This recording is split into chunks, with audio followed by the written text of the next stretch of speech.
I think my passion for horror came from the fact that I was the youngest of three and the only boy. And so my parents were really tired by the time they got to me and let me watch whatever I wanted when I was growing up. Which meant that I got to go to Elsie's Magic Video and rent, on Friday nights, we got to rent, as a family, 3 movies. One for each kid. And mine, because my sisters were going to take care of whatever blockbuster was out or whatever animated movie they wanted to watch or whatever it was, meant that my third choice was always going to be a horror movie. And of varying degrees. Sometimes it was Gremlins or sometimes it was something a little bit harder. But it gave me the opportunity to be able to see a lot of things that I probably shouldn't have been watching at that age, but that my parents felt secure enough for me to if I had any questions, I'd ask them. And then it translated into me just being a huge fan of film and just loving movies and trying to figure out how best to become a part of this entertainment industry. And then when I was an actor and I got my undergraduate and my graduate degree in theater, and I was a performer at Universal, and then I saw that they had interviews for performance captains at Halloween Horror Nights.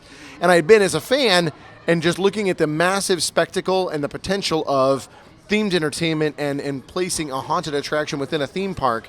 And you kind of got to break all the rules. And so that also intrigued me, which, is all about horror, because horror is all about taboo and circumventing all the rules in society. And, the little rebellious streak in me kind of came out, and I was like, I have to be a part of this event. I've got a theater background. Maybe I can be a part of it. And I was a performance captain for that first year. And then I was able to, they recognized my work, and they said, we want to bring you on as a seasonal show director for the houses next year. And I knew nothing about them. And they handed me this big folder, and they said, okay, you have a week to learn all of this.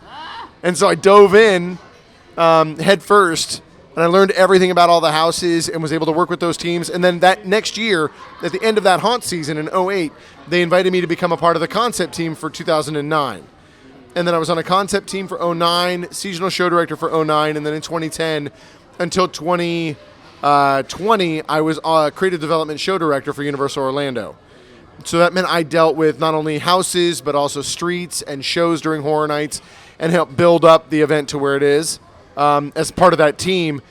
And let me tell you, the team is absolutely fantastic. It's a phenomenal team of artists and truly some of the most gifted individuals that I've ever had the opportunity to work with.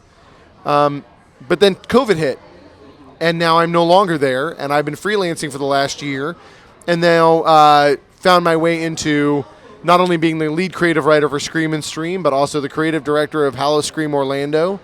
And it's and also created a horror-based card game, Oh the Horror, which is releasing at the end of this month that people will be able to buy. Is there a website? There is, ohthehorrorgame.com. Pre-sale now, $35, 400 cards. It's amazing. It's a really fun game, and it is not for children, which is something that really was one of the driving things that we wanted to make sure that we let people know.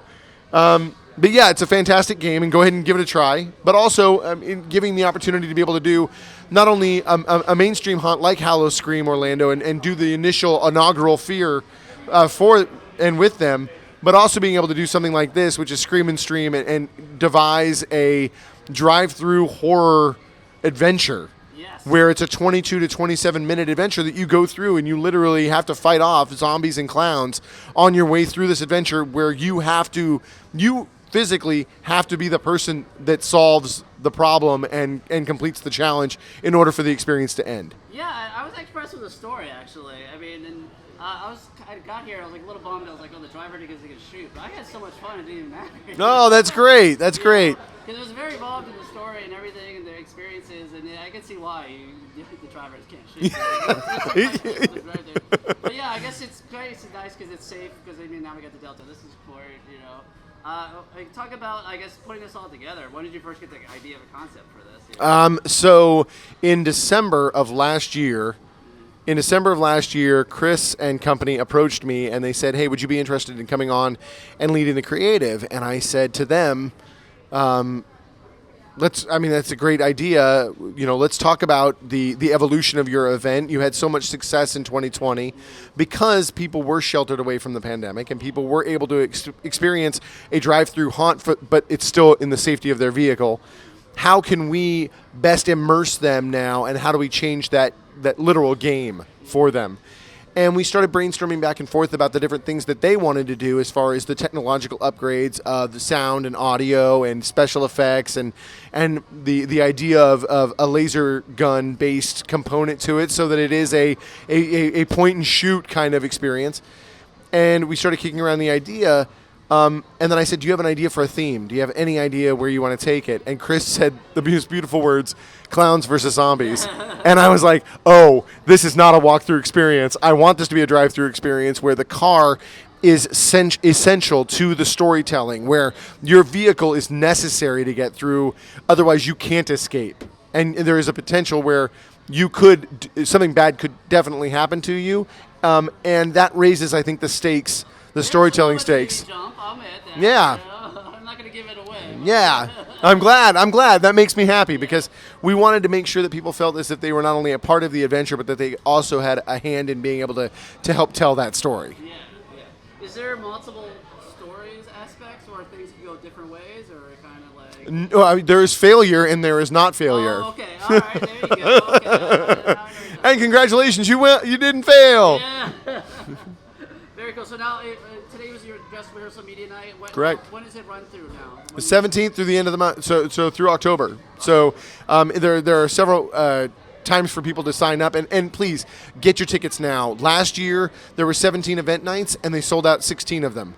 And it is a very, very popular event. So head to screamandstream.com, get your tickets now. The wonderful thing about this year, as opposed to last year, is that last year there was a very long drive out, and then you sat in a very long car line and you waited your turn. And this year, because we learned from our challenges that we had faced last year, and now we've got a virtual queue. So you actually buy a time slot, and you can show up and go to that time slot. But they also have an opportunity to make it an entire evening with the Oviedo Brewing Company, where I'm actually sitting in right now. There's also District Eat and Play. There's Calliope. There's the Oviedo Mall that you can go look around and shop in, with the shop staying open late. There's a food court to hit. There's a number of different ways that you can spend your evening with a bunch of friends coming out and enjoying it, instead of just a 20-minute experience and then getting back in the car and leaving. Yeah, absolutely. All right. Thank you so much, man. Of course. Happy Halloween.